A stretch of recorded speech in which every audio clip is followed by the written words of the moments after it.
वासना इतकी विचित्र आहे.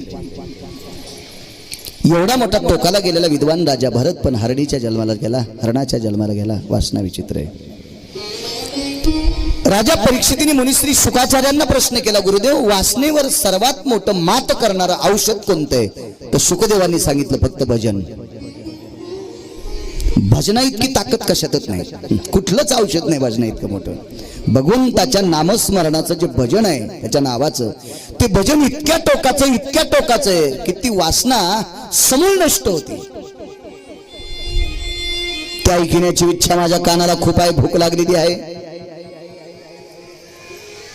सुखदेव सांगतात, राजा अजामेळ नावाचे एक महान तात्विक शुद्धांतकरणी तत्वारूढ तत्वनिष्ठ पवित्र अंतकरणाचे एक भूदेव आहेत, एक ब्राह्मण आहेत.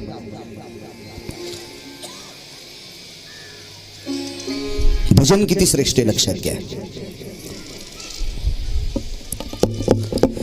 भजनानं माणसाची बुद्धी एकाग्र होत असते. म्हणून तर कीर्तनात माणसं भरकटली की लगेच विठ्ठल विठ्ठल विठ्ठल हा प्रकार असतो की लगेच माणूस जागे होत जा, सावध होत जा. तल्लक होती बुद्धी माणसाची. भजना नामाच्या साधनेची ताकद वेगळी आहे. ही अजामेळ नावाची एवढी व्यक्ती विद्वान की त्या विद्वत्तेला सीमाच नाही. परिसरामध्ये प्रांतामध्ये एवढं टोकाचं नाव पुराणात नाव आलं, त्यावरती माणूस किती मोठा असेल कल्पना करा. धन द्रव्य मान सन्मान पारमार्थिक शक्ती, आर्थिक शक्ती, लौकिक शक्ती, या सर्व शक्ती ज्याच्याकडे परिपूर्ण आहेत असे ते अजामेळ होते. पण ग्रहण कसं लागतं पहा. एके दिवशी एक शूद्र आपल्या स्त्रीला मारत होता. वेगळाच सांगतो.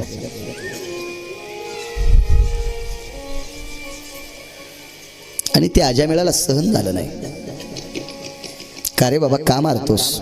तिचा एवढा अपराध आहे, एवढं दुःख कशा करता देतोस? न मोजता येणारा अपराध आहे तिचा. पण तो मद्यपान केलेला होता. त्याने अजामेळांना एखादा शब्द शिल्लकचा वापरला. बाजूला गेले, बसले. काही गोष्टी बळविणे शक्ती बोलू नये. आपली जिथं ताकद चलत नाही ना तिथं काय करायचं? विलाज नाही. बोकड्याला किती शिंग मोठे असले म्हणजे सिंहाला मारीन?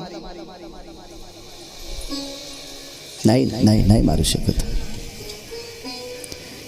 कुत्र किती वर चढ असलं म्हणजे हत्तीला घेऊन येईल? नाही. नास्तिकाच्या जास्त नादी लागणं, त्याच्याशी संघर्ष करणं आपल्या जीवनाचं वाटोळ होत असतं. चला किती कांदे एकत्रित आल्यावर सडलेल्या कांद्याला नीट करतील? उलट डालभर कांद्यानं जर त्याच्या नादी लागलं तर कालांतरानं डालातली चांगली कांदे सुद्धा त्याच्यासारखी होत असतात. म्हणून शहाण्यानं खराब झालेला कांदा डालातून बाजूला टाकला पाहिजे. अन्यथा आता एक औषध निघलंय, चाळीमध्ये ते औषध फिरवलं टाकलं की खराब झालेला कांदा जागच्या जागेवर असा मरून जातो. त्याचा संसर्ग बाकीच्या कांद्याला होत नाही. आता एक औषध निघलं, ते नाशिक जिल्ह्यात बऱ्याच ठिकाणी चाळी वगैरे कीर्तनाला गेल्यावर त्या कांद्याच्या बघायला भेटतात. पण असं एकही औषध नाही खराब झालेला कांदा दुरुस्त करता येतो. औषधच नाही मारुतराव.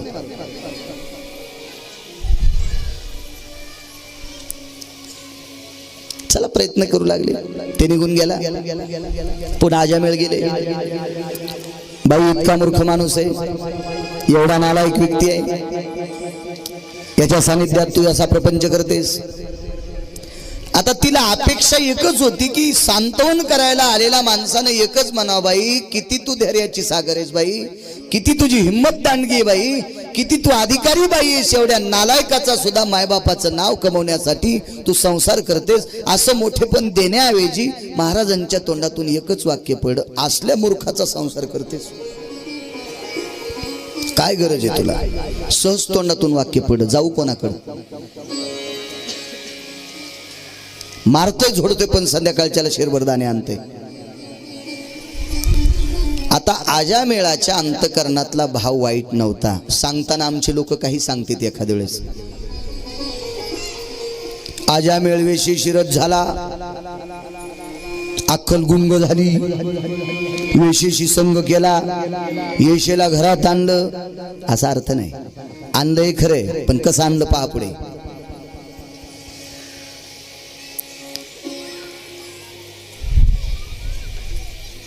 इच्छा काय तुझी? काही नाही. अंगाला वस्त्र असावा,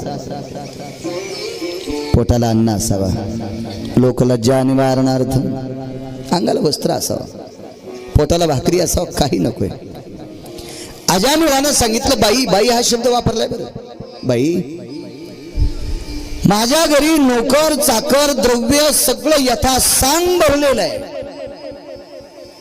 माझ्या पोटच्या लेकरावर मी जितकं प्रेम करील तुझ्यावर करील. तू आमच्या घरी ये.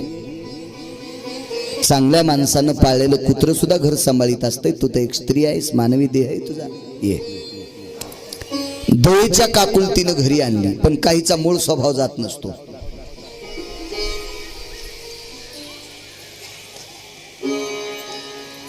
एका राजानं एक स्त्री सुंदर होती म्हणून तिला पत्नी म्हणून स्वीकारलं. राजा आहे तो, राजा आहे. पण वर्ष 2 वर्ष गेल्याच्या नंतर राजाच्या एक लक्षात आलं की एकांतात बसली, अंथरुणावर हिनं अंग टाकलं, एकटी असली की ती अशा टाचा आपटीत होती.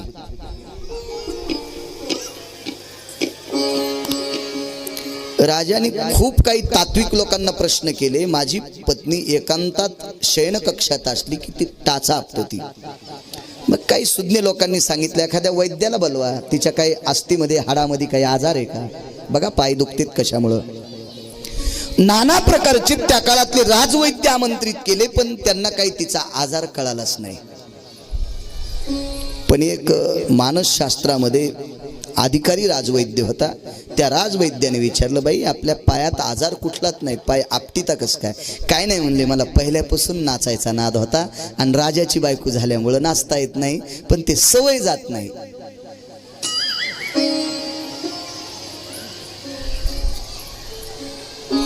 स्वभाव आहे, स्वभाव स्वभाव स्वभाव.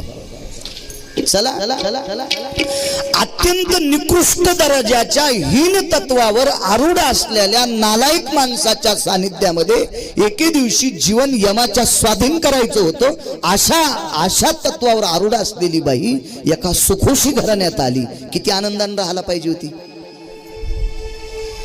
तळील्या वरिल्या एकची पक्वान्नी, इतकं सुंदर, इतकं सुंदर, इतकं सुंदर. पण कुत्र्याला खीर पचत नसती.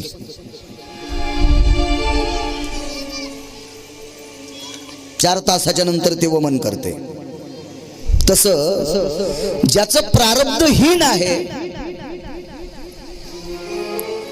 ज्याचं नशीब भरकटलेलं आहे, अशा माणसाला किती चांगल्या ठिकाणी न्या, ते राहणारच नाही. 8व्या दिवशी, ज्या दिवशी अजामेळ देवकर्म करण्यासाठी बाहेर निघतात, सकाळी ब्राह्मी मुहूर्त आहे, पहाटे स्नान झालं, देवपूजा झाली, विधी झाला, पूजापाठ झाला. सकाळी सकाळी अंधारात निघतात. त्यावेळेला चौकाच्या समोर उभी राहिली आणि अजामेळाच्या हाताला स्पर्श केला. श्लोक सांगत नाही, पुढे सरकतो. एवढं तरी संपन्न गरजेचं आहे. अगं कोण? मी म्हणे. दिवा घेतला, पाहिलं दिव्याच्या प्रकाशात आपण घरी आणलेली ही शूद्र स्त्री आहे. आणताना जात विचारली नाही, पंथ विचारला नाही, कोण विचारलं नाही. किती वाईट कर्मावर आरूढ आहे ते सुद्धा विचारलं. दया, दया, फक्त दया होती. घरी आणली, कन्या म्हणून आणली. तिनं सांगितलं, गेल्या 8 दिवसापासून तुमच्याकडे मी राहते, माझ्याकडे काय कमी? माझी बायको जी साडी नेसती ती साडी तुला आहे, आम्ही घरात जे पदार्थ खातो ते तुला आहेत. कमतरता काय वाटली? ती म्हणली, एकाच गोष्टीची कमी वाटली. मी तुमच्याकडे जे आले,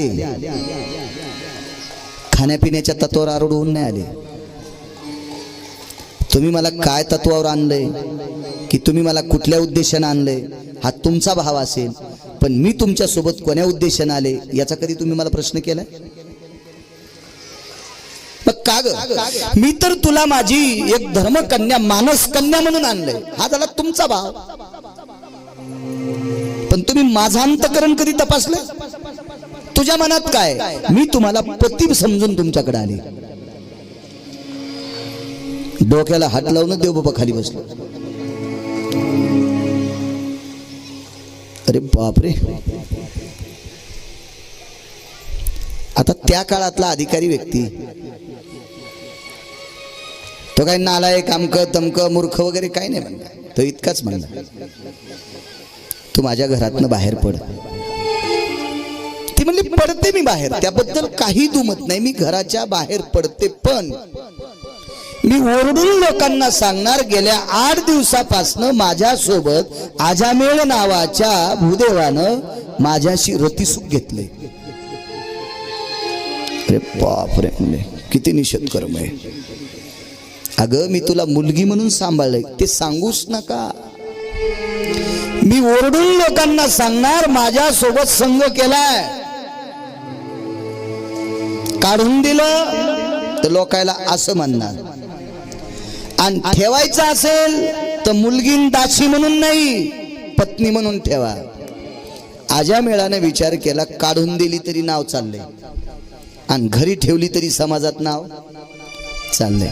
चला जाऊ द्या, दुर्बुद्धी सुचली आपल्याला, विनाश काले विपरीत बुद्धी. चला आपण आता फेडणं गरजेचंय. तिचं संगोपन केलं. बघता बघता काही आपत्ती झाली. इतकी दुष्ट प्रवृत्तीची स्त्री प्रापंचिक जीवनामध्ये आजामेळांना फार काही त्रास दिला आणि संपत्तीचा ऱ्हास झाला. आणि पत्नी या शब्दाचा अर्थ फार मोठा आहे बरं. त्याच्यात सुद्धा नावं वेगळे, प्राणेश्वरी वेगळी, पतिव्रता वेगळी, पत्नी वेगळी आणि बायको वेगळी. त्या प्रत्येक नावाचा अर्थ वेगळा आहे. मालक गेले असं ऐकल्याबरोबर ज्या कानानं ऐकलं बाई तुमचे मालक मृत्यू पावले, या कानात आवाज आला तर इकडच्या कानाकडे अंग टाकून देऊन प्राण सोडते, तिला प्राणेश्वरी.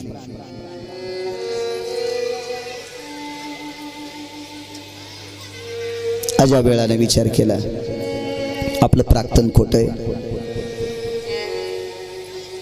जिच्या जीवनामध्ये दारिद्र्य अत्यंत कुंटालानं भरलेलं आहे, अशी भरकी व्यक्ती आपण घरी आणली, ती आपलं अंग भरवणार.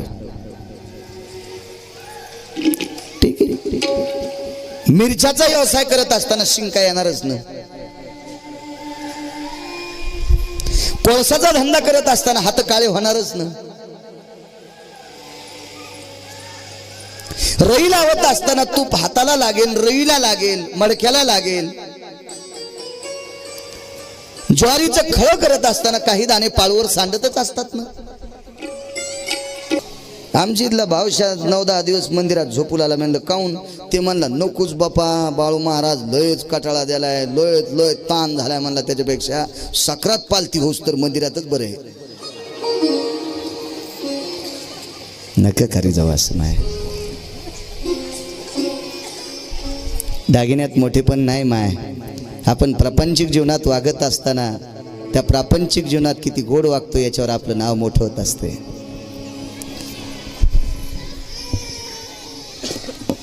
चला, बाईला एक शेवटचा पुत्र आहे. आजामेळाला सांगितलं तिनं, महाराज लक्षात घ्या, तुमच्याकडची संपत्ती संपली, आता मी थांबू शकत नाही. बुंडल तुटलं चपलाचं, स्लीपर चपलाचं बुंडल तुटलं. ती किती मोठा श्रीमंत असेल, एक तर फेकून देणं, नाही तर मग हातात नेणं.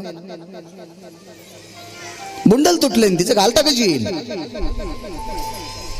चूक झाली, बाई निघाली.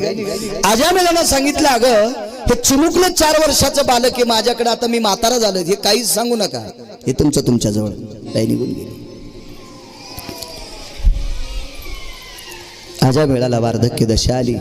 वेगळाच सांगतोय, पुढचा मर्मज्ञ प्रसंग ऐकायचा. तुम्ही ऐकला असेल नसेल तरी पण तुमच्या पुढे मांडतोय. वेगळाच सांगणार आहे मी. आरतीची ताटं लावस तर वाजले काय 5? हा हाय 15 मिनिटात सांगतो मी, काय ताण नाही. मग त्या छोट्याशा मुलाचं संगोपन करीत करीत करीत करीत करीत दशा बदलली. तो मुलगा चालू लागला, बोलू लागला, भिक्षा आणू लागला. आपल्या वडिलाचं संगोपन तोच मुलगा करू लागला. एके दिवशी सकाळी पहाटेच्या प्रहरी एक साधू गावात आला. पूर्वीच्या काळातले साधू तसे मागत नव्हते. पूर्वीच्या काळातला जर गोंधळी आला तर सुंदर असा एक देवीचा अभंग म्हणायचा, देवीचं गीत म्हणायचा, गोड गोड.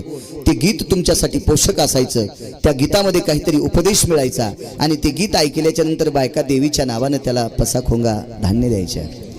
पहाटे पहाटे कुरमुड्यावाले यायचं कंदील घेऊन. त्या कुरमुड्यावाल्याला स्नान करून वाढायचं नसते, पारशानं वाढायचं असते. हा धर्म सिद्धांत असतो. जो कोणी मागायला येत होता त्या स्त्रीनं आपल्या सासऱ्यांचं नाव सांगायचं. जिवंत नाही बरं. एके दिवशी एक जण मागायला आला. वासुदेव नाव सांगा. आमच्या घरच्यांनी मग सांगितलं. असं नाही चुकणार बरं, तसं नाही करणार. मी एरी सांगायलो ते नाव सांगायचे. मग ते उद्धार वगैरे फार अमक्याच्या सुनानं, अमक्याच्या लेकीनं, तत्वाच्या घराण्यावर काय वगैरे वगैरे वगैरे फार सुंदर म्हणायचं. ते बागायचे पण काहीतरी म्हणल्याशिवाय नाही. पांगुळ यायचा, पांगुळ. पांगुळाचे सुद्धा अभंग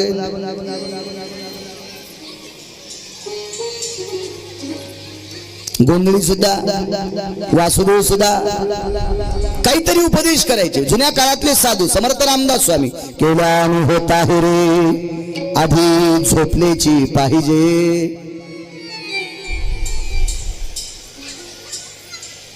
केलेची पाहिजे. जुन्या काळातली संन्यासी आली तर काहीतरी दारामध्ये साधू उपदेश करायचा. मध्वा भवच्छयो शास्त्रा सुधानाम यतं च कालं कृतयं च निष्ठा भवन्ति व्याप्ति सुदं च कालं जगत्त्रयाना विन्मुखन्ति जायो शुद्धोरभवावद शुद्ध पात्राय दोति करणं इखन्मकानां जयस्तु जायेन कर्मण्य सुधा जयस्तु कालान खंडेश सूत्राः. असे गोड रुचा म्हणायचे. मग समोरच्या बाईनं हळीत कुंकू आणायचं, सुपाच्या कोण्यामध्ये धान्य टाकायचं. एक साधू सकाळी सकाळी चाललाय. तेवढ्या अवकाशामध्ये आजामेळाला जुना आपला काळ आठवला. तत्वसिद्धांतिक, वेदांतिक, पुराणिक, शास्त्रीय आचार्य सर्व पदव्या प्राप्त केलेली आजामेळाच्या लक्षात आलं. मुलांनी सांगितलं बाळा त्या साधूला घेऊन ये. आणलं त्या साधूला. साधूला बघितल्याबरोबर माझ्यावर पडल्या पड्या आजामेळाचे डोळे भरून आले. साधूने विचारलं का रडता? काही नाही, जुना आठवलंय महाराज. मला कशा करता बोलवलंय? शेवटचा असा जाण्याचा काळ जवळ आलाय. तुमच्यासारख्याचं दर्शन घ्यावा, बाहेर येऊ शकत नाही, याच्याकरता आलो नाही. जाता जाता आशीर्वाद द्या. कल्याणमस्तु. विचारलं महाराज आई सोडून गेली याला,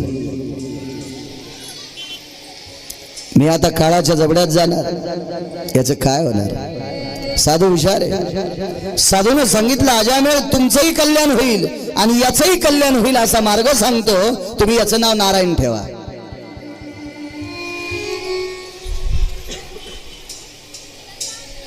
मुलाचं नाव नारायण ठेवलं. नारायणा पाणी दे, वेगळाच सांगतो. नारायणा जेवायला दे, नारायणा धोत्र दे, नारायणा पांघरण दे. नारायण अंगावर पांघरण टांग. आला का नारायणा? कुठे चालला नारायण? थांब रे नारायण, बस रे नारायण, हे घे नारायण, ते देऊन टाक नारायण, ते इथे ठेव नारायण, ह्या बाजूला ते सरको बरं नारायण, मला इकडे बाजूला सरको बरं, ते औषधी दे बरं नारायणा, पाणी दे बरं नारायणा, आता मला ताट लाव बरं नारायणा, भिक्षाला जा नारायणा, भिक्षा आणलीस का नारायणा, भिक्षा वाढ बरं नारायणा. कांती भिक्षा आणायचं म्हणजे शिजलेली पदार्थ. भिक्षेचे प्रकार वेगळे.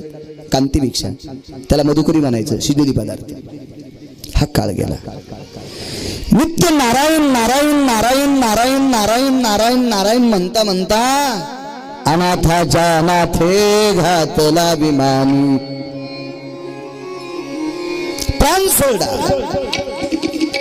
दिव्य अशा प्रकारचं विमान आलं. अजामेळाचा दिव्य देह विमानात बसला आणि वैकुंठाच्या ठिकाणी निघून गेला. अनाथाच्या अनाथे घातला विमानी.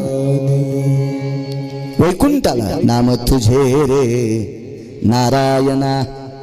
ह्या जगाच्या मालकाचं नाव इतकं पवित्र आहे की त्या नामाच्या साधनेनं आजामेळाचा उद्धार झाला. आजामेळ पापराशी नामे मिला वैकुंठाशी. वैकुंठ प्राप्त झालं. चला पण अलीकडे येतो, लवकर सांगतो. 10 मिनिटात तुम्हाला एक प्रकरण तुम्ही ऐकलं असेल नसेल तरी पण सांगतो. राजा परीक्षितीने शुकाचार्यांना प्रश्न केला, गुरुदेव आजामेळानं भीतीपोटी त्या स्त्रीशी संसार केला. काय भीती होती माहिती? ही जर वाड्यातनं गेली तर लोकांना सांगेल की आजामेळानं माझ्याशी संग केलता का. मग तिने ओरडू द्या ना, किती ओरडू द्या लोकांपाशी की आजामेळानं माझ्याशी संग केला. किती ओरडू द्या तिनं. लोकांना वाटल आजामेळ खराब आहे, पण देवाला तर वाटला नसता. देवाच्या अंतकरणात आजामेळ गोडच होता ना. देवाच्या अंतकरणात आजामेळ निष्कलंक आहे ना. मग समाजाच्या भीती करता आजामेळानं हे पाप का केलं? प्रश्न कोणाचा आहे माहिती? राजा परीक्षितीचा. तर शुकाचार्यांनी स्मित हास्य केलं आणि सांगितलं, राजन प्रश्न फार गोड आहे, याचं उत्तर गतो जन्मायम आजामेळस्य प्रविष्टतः. आजामेळानं तिनं काढून देऊन तिनं लोकांना किती ओरडून सांगितलं असतं माझ्याशी संग केलाय, पण आजामेळानं केलाच नव्हता. म्हणून आजामेळ निष्कलंक होता. देवाच्या दरबारात आजामेळाला जागा चांगली होती, पण का केलं आजामेळानं त्याचं कारण मागचा जन्म आहे. ऐका पुढे, आता वेगळाच सांगतो. आजामेळ मागच्या जन्मामध्ये दंडी संन्याशी. महाराजजी तुमच्या संन्यासातला एक नियम आहे, दंडी संन्यासी, त्यागी, अनुरागी. आखाडे सुद्धा आहेत, 10 आखाडे तुमच्या. त्याच्यापैकी एका आखाड्याचा दंडी अत्यंत त्यागी अनुरागी संन्यासी आणि हिमालयाची प्रदक्षिणा करायला चालला. का घडे बघाय. एवढा मोठा विद्वान माणूस, एवढा मोठा अधिकारी व्यक्ती, चातुर्य संपन्न व्यक्ती, बुद्धी कौशल्य नाविन्यातलं होतं. मग अशी दुर्बुद्धी आजामेळांच्या मनाला का सुचली वेशीशी संग करण्याची? तर हे आजामेळ मागच्या जन्मात एक संन्यासी होते, दिव्य तेजस्वी संन्यासी, आणि हिमालयाची प्रदक्षिणा करत होते. तर त्या दंडी त्यागी अनुरागी संन्याशाचं जीवन कसं असतं माहितीये का? फक्त त्याला एक छोटीशी शेंडी आणि त्या शेंडीमध्ये एक रुद्राक्ष बांधलेला. बाकी अंगावर वस्त्र नाहीत, कपडे नाहीत, अत्यंत त्यागी, बैरागी, त्यागी नागा संन्यासी. आणि हिमालयाच्या पायथ्याला अंगावर बुटभर कपडा नसताना सुद्धा गळ्यात कुठलीच माळ नाही, तिची उभा अंगाला मिळन म्हणून फक्त एक रुद्राक्ष शेंडीत बांधलेला, जटीत बांधलेला एक रुद्राक्ष. असा संन्यासी तितक्या हिमालयाच्या बर्फाच्या याच्यातून बिना अनवणी चाललाय. पण परिसरानं मात वश केला संन्याशाचं शरीर, आणि त्या थंडीनं शरीर ग्रासलं आणि तो संन्यासी खाली पडला. त्या पाठीमागून एक 60-70 वयसा एक अंध व्यक्ती आहे आणि त्याची 16-17 वर्षाची तेजस्वी कन्या आपल्या बापाचं बोट धरून, त्याच्या हातात काठी आहे, ती काठी त्याच्या हातात, पुढचं टोक मुलीच्या हातात, आणि ती काठी तिने धरलेली आहे. आणि वडील त्या काठीच्या आश्रयानं चालतात. हिमालयाची प्रदक्षिणा हेही करत होते. त्यांच्या अंगावर उबदार कपडे येते, पायाला मखमली कपड्याचा वेढा गेलेला आहे. तेजस्वी देवांगणी समान सुंदर, एवढं तोंडच इतकं उघड आहे. त्या महात्म्याचं तोंड असं बांधून घेतलेले, डोळे अंध होते. आपल्या वडिलाला हिमालयाची प्रदक्षिणा करत असताना जात होते. जाता जाता सूर्य मावळायची वेळ झालेली होती, संधी प्रकाश होता. त्या प्रकाशामध्ये बाबांना दाखवलं, बाबा इथे एक व्यक्ती पडलेला आहे. त्या व्यक्तीला दिसत नव्हतं. कसा आहे बाबा? त्याच्या अंगावर कपडे नाहीत, फक्त डोक्याला थोडीशी बारीकशी शेंडी आहे आणि त्या शेंडीमध्ये रुद्राक्ष बांधलेला आहे. वडील ज्ञानी होते, त्यांनी सांगितलं, बाई हा अनुरागी त्यागी संन्यासी. जवळ गेले आणि नाडी परीक्षा केली. सांगितलं, बाई हा जिवंत आहे. बाबा याला कशाने मूर्छना आली असेल, चक्कर आली असेल? बाई याला फक्त शीतानं भेटलंय. शीत म्हणजे थंडी, थंडीने भेटले, याच्यासाठी ऊब पाहिजे. मग मग बाबा माझ्या अंगावर एक शाल आहे, मी टाकू का त्याच्या अंगावर? तर वडिलांना सांगितलं, बाई लक्षात घे, तुझ्या अंगावरची शाल टाकली तर ही थंडी तुला ग्रासणार, तू खाली पडणार आणि हा संन्यासी वाचून निघून जाईल, पण तू खाली पडल्याच्या नंतर मृत्यू पावणार. मी अंध आहे, मी ह्या खड्ड्यात पडल, माझी यात्रा कशी होईल? त्याच्यापेक्षा एक काम करतो, माझं वय झालंय, माझ्या अंगावरची शाल मी या संन्याशाच्या अंगावर टाकतो, हा संन्यासी वाचेल. बाबा तुम्ही काही क्षणात मारताल, तुम्ही वयस्कर आहात, जाऊ दे ना बाई, माझं वय चिंतनात गेले, आता माझा प्राण गेल्याच्या नंतर एक संन्यासी दिव्य तेजस्वी 22 वर्षाचा संन्यासी, तारुण्य दशेतला संन्यासी वाचत असेल तर त्याला प्राणदान दिल्याचं पुण्य मला प्राप्त होईल, मला स्वर्गात जागा मिळेल. पण मुलीनं सांगितलं, बाबा तुमच्या हातातलं कमलंडू आणि तुमचं ज्ञान, तुमच्या भक्तीच्या बळावर कुठलाही निशाचर माझ्याकडे बघू शकत नाही, हे तुमच्या ताकदीमुळं. तुम्ही मृत्यू पावल्याच्या नंतर एखादा नराधम, एखादा पापी, एखादा राक्षस माझ्या शरीरावर आघात करील, माझं जीवन मातीत जाईल. बापानं सांगितलं, बाई तुलाही मरायचं नाही माझ्यामुळं आणि मलाही मरायचं नाही तुझ्यामुळं, दोघांचा प्राण जर आपण सांभाळला तर हा संन्यासी मरतो. बाई तूही गेली नाही पाहिजेस आणि मीही गेलो नाही पाहिजेस असा विचार कर, माझा तुला आशीर्वाद आहे आणि हा संन्यासी वाचला पाहिजे. काळजी करू नका बाबा. 5-10 मिनिटात तिने विचार केला, तिला विचार सुचला आणि बाबांना सांगितलं, बाबा हा संन्यासी वेशीशी रथ का झाला, अजामेळ वेशीशी रथ का झाला, याचा पूर्व वृत्तांत तुम्हाला सांगतो. शेवटचा असे 2-4 येतं पण एक पुरे झाला. बघ तिने वडिलाला सांगितलं, बाबा या संन्याशाला मी 5चा भाऊ समजते.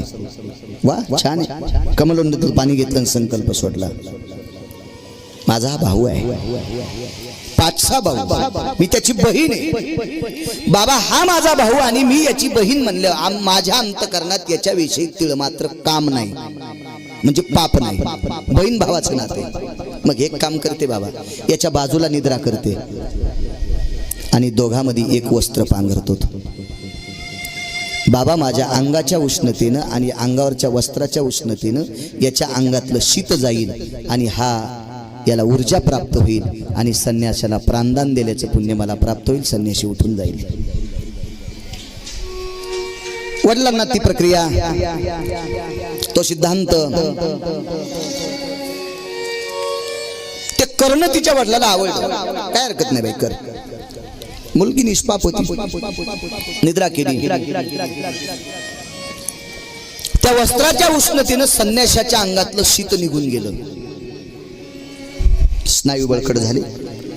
उठला संन्यासी, चांदण्याचा थोडासा प्रकाश आहे, त्या प्रकाशात बघितलं तर बाजूला देवांगणे समान एक मुलगी आहे. कमलंडूतलं पाणी घेतलं आणि शाप दिला, पापिनी माझ्यासारख्या दंडी संन्याशाला बाटवण्याचा प्रयत्न केलास, माझं जीवन मातीत घालण्याचा प्रयत्न केलास, संकल्प सोडा. तुझ्यासारखी स्त्री माझ्यासारख्या संन्याशाला भ्रष्ट करण्याच्या पाठीमागे तुला पुढचा जन्म वेशीचा भेटो. काय पाप होतं तिचं? निघून गेला संन्यासी. निघून गेल्याच्या नंतर थोड्या वेळाला मुलगी उठली, वय म्हातारं वयस्कर होतं, बाबाला झोप नव्हती. पहाटे पहाटे हा प्रकार घडला, वडील रडू लागले. मुलीने विचारलं, बाबा का रडता? बाई तुझ्या जीवनामध्ये अनर्थ घडला. काय? संन्याशाच्या अंतकरणामध्ये गैरसमज निर्माण झाला. काय की तो संन्यासी म्हणे की तू त्याचं जीवन बाटवण्यासाठी त्याच्या बाजूला निद्रा केलीस, तुला पुढचा जन्म वेशीचा भेटेल असा संकल्प सुटलाय. बाबा कमलंडू द्या, बाबा कमलंडू द्या. नको बाई, बाबा कमलंडू द्या. वडिलांच्या हातातला कमलंडू घेतला, सान सान सान रस्ता कापला आणि संन्याशाच्या पुढे, ए पापी, शांत बसा महाराज. महाराज शांत, महाराज शांत, मी पापी नाही, पण ऐका पुढे, माझ्यामुळे तुम्हाला प्राणदान मिळाले. महाराज तुम्ही मृत्यूच्या दारी येत होतात, तुमची प्रदक्षिणा अधुरी राहिली असते. महाराज माझ्या अंतकरणात पाप नाही, मला पापीनी दुराचारी म्हणता, हे शब्द वापस घ्या. मी संकल्प सोडा, त्या ठिकाणी संकल्पाचं झाड उगले, झाड, संकल्प तरू उगलाय.